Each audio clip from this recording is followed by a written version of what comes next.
And this is the story of debonair, quintessentially British film star David Niven and his military service in World War II. David Niven began his film career during Hollywood's golden age under producer Samuel Goldwyn and starring alongside some of the greats like Errol, Flynn and Ginger Rogers. He was also an Academy Award and Golden Globe recipient. But did you know that he was also the recipient of the US Legion of Honour? Or that he served in the British Commandos during the Second World War? Or that he came under fire in Normandy, was caught up in the Battle of the Bulge and narrowly missed capture in Belgium? But what even fewer people know is that David Niven has a link to the Zulu War. And not just the war, but the British defeat at the Battle of Isandlwana.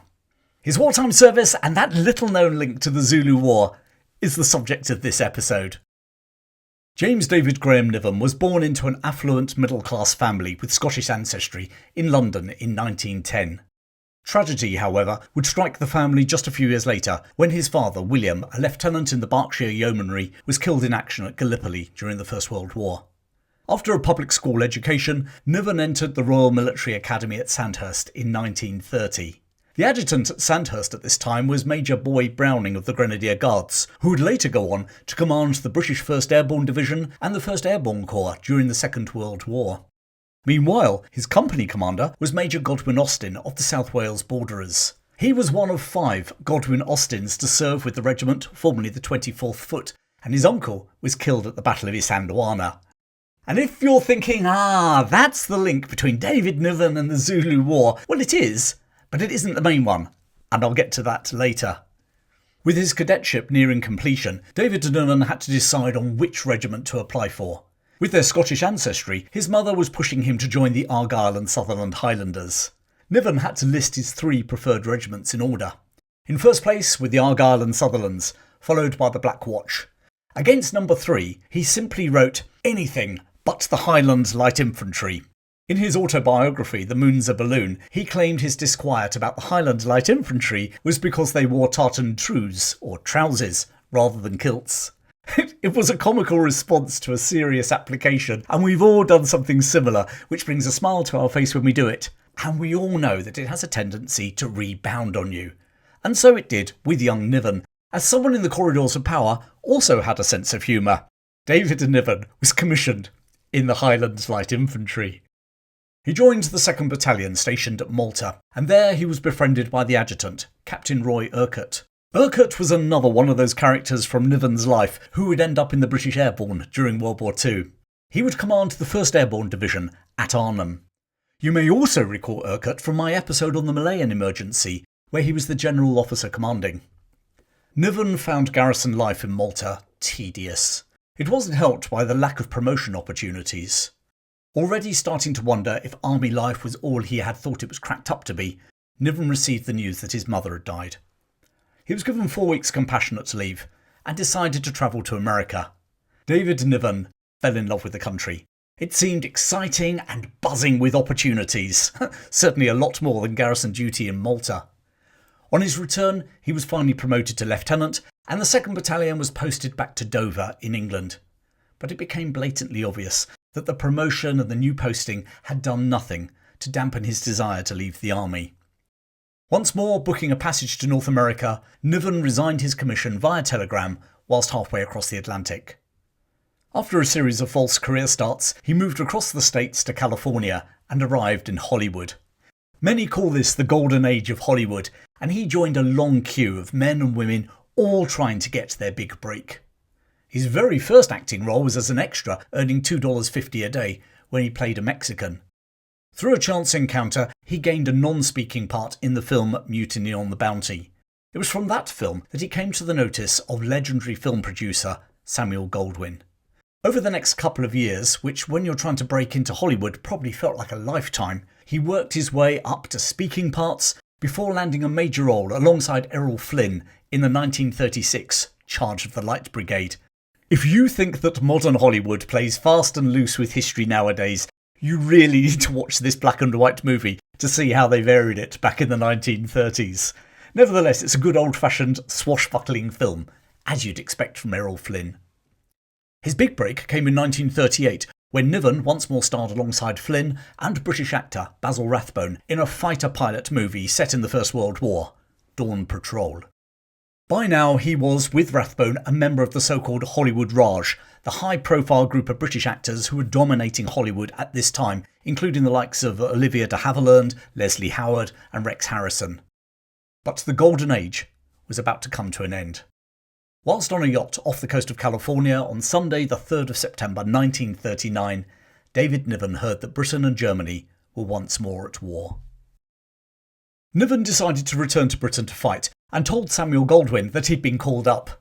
The wily producer phoned the British embassy and ascertained that that wasn't the case, and so he refused to release one of his leading British stars. Ever resourceful, Niven then got his brother to send a cable, supposedly from the Highland Light Infantry, with a brief message. "Report regimental depot immediately. Stop. Adjutant. Stop." The ploy worked and Goldwyn, grudgingly, let David Niven depart. Whilst travelling via Washington DC, he was invited to meet the British ambassador, Lord Lothian. The ambassador told him that he could represent his country better on the screen, something most of the Hollywood Raj chose to do.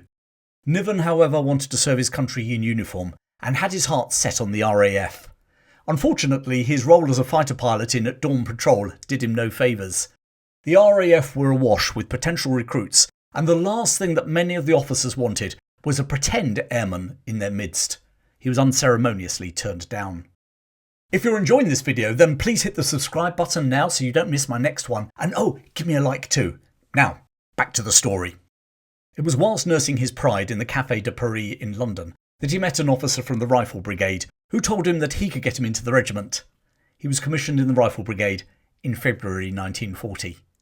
Shortly afterwards, Niven met the First Lord of the Admiralty, Winston Churchill, at a dinner. Churchill walked over to him, looked him in the eye and said, "Young man, you did a very fine thing to give up the most promising career to fight for your country." Niven glowed in the compliment until Churchill added, "Mark you, had you not done so, it would have been despicable." The man who was shortly to become Britain's wartime Prime Minister stalked off, leaving Niven a little bit more crestfallen than a few minutes before. He would meet Churchill for several more dinners during the war. Niven recalled a meeting in late 1941. On that occasion, the officer asked the Prime Minister whether America would ever enter the war. Churchill responded that something cataclysmic would occur soon, and just weeks later, the Japanese attacked Pearl Harbor. Afterwards, Niven asked Churchill why he'd said that. The reply? "Because, young man, I study history." However, the action that Niven sought still eluded him. Whilst the 1st Battalion were fighting the Germans in France and would be lost in the defeat at Calais, the 2nd Battalion were left to conduct transport training on Salisbury Plains. With defeat in France and the evacuation from Dunkirk, Britain faced an imminent invasion. And it was now that a cryptic message arrived. Volunteers were required for something special. Niven and his fellow officers thought that the something special would be trying to copy the German parachute troops who had recently achieved so much success.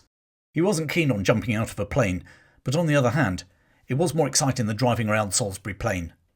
David Niven volunteered. What he'd actually volunteered for was not the parachute regiment, but the Commandos. In June 1940, Lieutenant David Niven arrived in the Scottish Highlands for his training. That training was provided by such luminaries as David Stirling, who went on to found the SAS, future Chindit Mad Mike Colvert, who also features in my episode about the Malayan emergency, and Lord Lovett, who led the Commandos ashore on D-Day. Niven participated in the Commandos' second ever operation, codenamed Ambassador, a raid on the German-occupied Channel Island of Guernsey. As the war progressed, he was moved to GHQ Liaison Regiment, otherwise known as Phantom. It had become apparent during the defeat in France earlier in the war that the modern battlefield was fast-moving and fluid. Often commanders would lose touch with forward units, and commanders couldn't easily command if they didn't know what was going on. The Phantom units were highly mobile officer patrols who would travel the frontline areas reporting back. They would be the eyes and ears of the commander, and as such were issued with wireless, motorbikes and even carrier pigeons. Promoted to the rank of Major, David Niven was given command of A Squadron. Initially, as Britain was waiting to be invaded, Phantom were deployed in a defensive capacity. Niven and A Squadron found themselves based behind the coastal port of Poole in Dorset, defended by 5 Corps. The Corps commander that they were the eyes and ears for, General Bernard Montgomery. By early 1944, with the Allied landings in Normandy imminent, Niven was seconded out of Phantom and with the rank of Lieutenant Colonel, started working for US General Ray Barker. Barker's role, and thus Niven's, was to prevent miscommunication between the Allies, something that had blighted British-French operations in the First World War. Principally in this war, it meant building working relationships between the British and the Americans. As Niven recalled afterwards, the 54-year-old Barker and his team had their work cut out, controlling Omar Bradley, Montgomery and Patton, or as Niven called them, those super prima donnas. Coming ashore onto the Normandy beaches a few days after D-Day, Niven immediately got to work liaising between the Allies. On one occasion he had to run the gauntlet of German artillery fire as he crossed between British and American lines on a very exposed bridge. And then he had to make the journey in reverse. Despite being an actor and a raconteur, Niven, like many of his generation, kept a lot of his battle experiences to himself. He did, however, have some close escapes. On one occasion he followed the Canadians into the liberated Belgian city of Bruges. Finding a restaurant in the city centre, he and another officer proceeded to sit down and enjoy a meal. As they left, they encountered a Canadian patrol who asked what on earth they were doing. When Niven explained, he was told to get the hell out of the city as the Germans had launched a counter-offensive. Just half an hour later, they had retaken the city centre. Niven was also caught up in the Battle of the Bulge. As he drove through the chaos of retreating Americans during the initial German advance, he ran into trouble. But not from the Germans. Part of the German initial success was infiltrating behind American lines dressed as US troops, cutting lines of communication. In the ensuing panic and confusion, a man in a British uniform claiming to be a British officer was met with suspicion by trigger-happy GIs. One patrol stopped him and angrily asked him to prove he wasn't German by telling them who had won the 1940 World Series.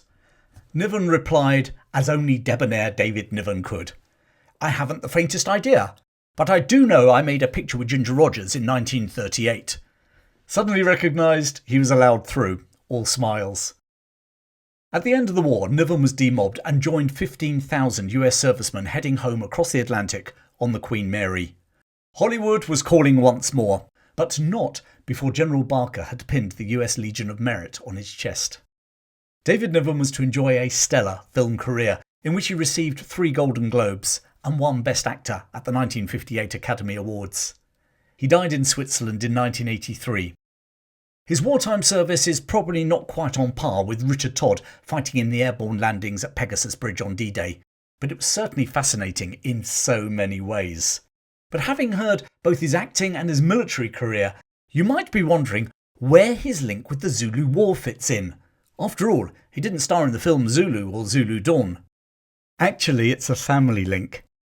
Do you remember that I told you that David Niven's father was killed at Gallipoli? Well, he was married to Henrietta Deggershire.